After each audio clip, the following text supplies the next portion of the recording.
So today's lesson is going to be on how to draw a Bohr model for a neutral atom.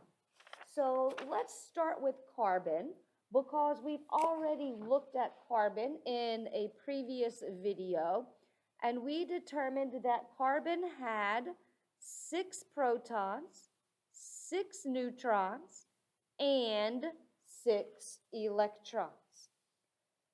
Protons and neutrons are in the nucleus of the atom. That is the center of the atom. So I'm going to put my 6 protons and neutrons in the center of this atom.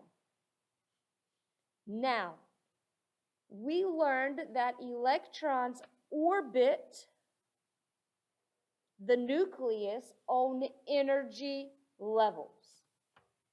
So, when we draw a Bohr model, the first energy level can hold 2. The second energy level holds 8. And the third and fourth energy levels, although they actually hold more than 8, but in the Bohr models that we draw, we're going to show 8 as the maximum. And the reality is a Bohr model only works up through element number 20 on our periodic table because the third energy level, in fact, has more than 8. We teach Bohr models because they do a really, really good job of helping to explain why certain things happen.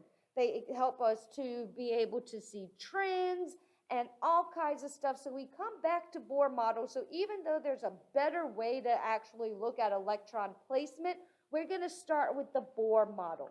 So if my carbon has 6 electrons, my first energy level can hold 2, 1, 2. So if I have 6 electrons and I've drawn in 2, that leaves me 4 electrons remaining.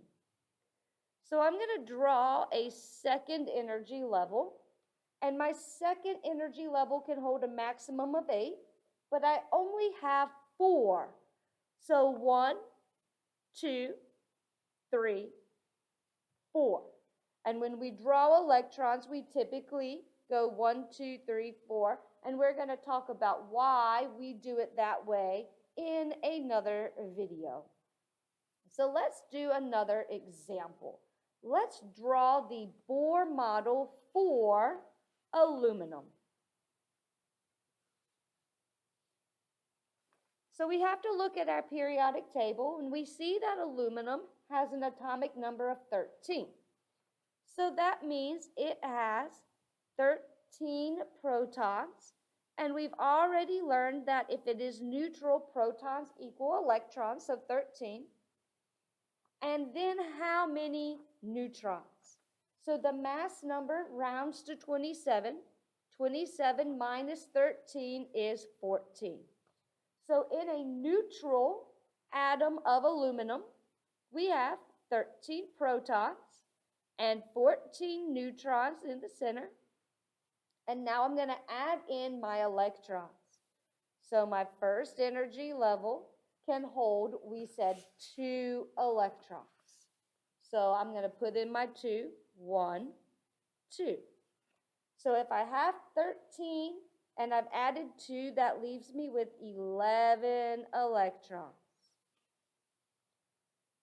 1, 2, 3, 4, 5, 6, 7, 8. Why did I do that? My second energy level can hold a maximum of 8 electrons.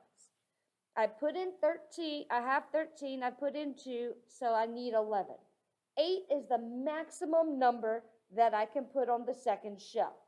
So if I have 11 electrons and I've added 8, that leaves me with 3 additional electrons. So I'm going to have to add in a third energy level. Now, my third energy level can hold a maximum of 8 for our Bohr models, but the third energy level really does have the ability to hold more than 8. Just don't want to make sure we say something that causes misconceptions here. All right, 1, 2, 3. So aluminum has how many energy levels? It has 1, 2, 3 energy levels. And how many energy levels does carbon have? 1, 2. So that's kind of cool because let's look at our periodic table. Carbon is on the 1, 2 row. It is on the second row. Aluminum is on the 1, 2, 3, the third row. So what does that tell us?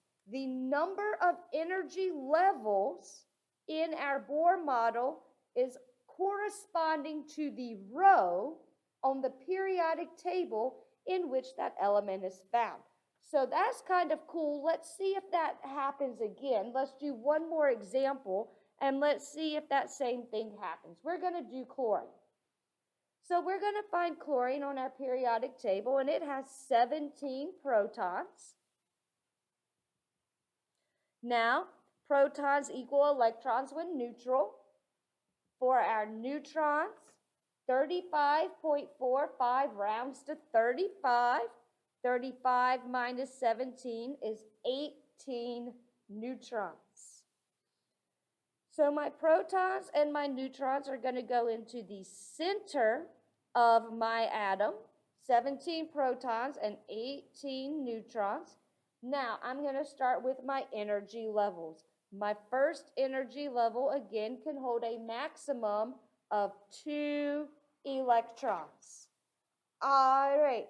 My second energy level needs more electron placement. So if I have 17 and I put in 2, that leaves me with 15 electrons. Now my second can only hold 8 electrons. So I'm going to put in my 8 electrons on my second energy level.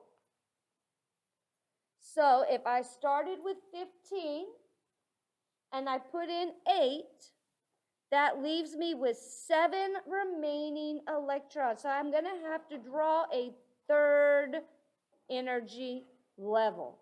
And now our third energy level, again, is going to be able to hold all 7 of these. So 1, 2, 3, 4, 5, 6, 7. Now, here's our Bohr model. Let's count. How many energy levels do I have? 1, 2, 3. And what row on the periodic table is chlorine? 1, 2, 3. It is on the third row. So you'll notice here that the row the element is on the periodic table also corresponds to the number of energy levels.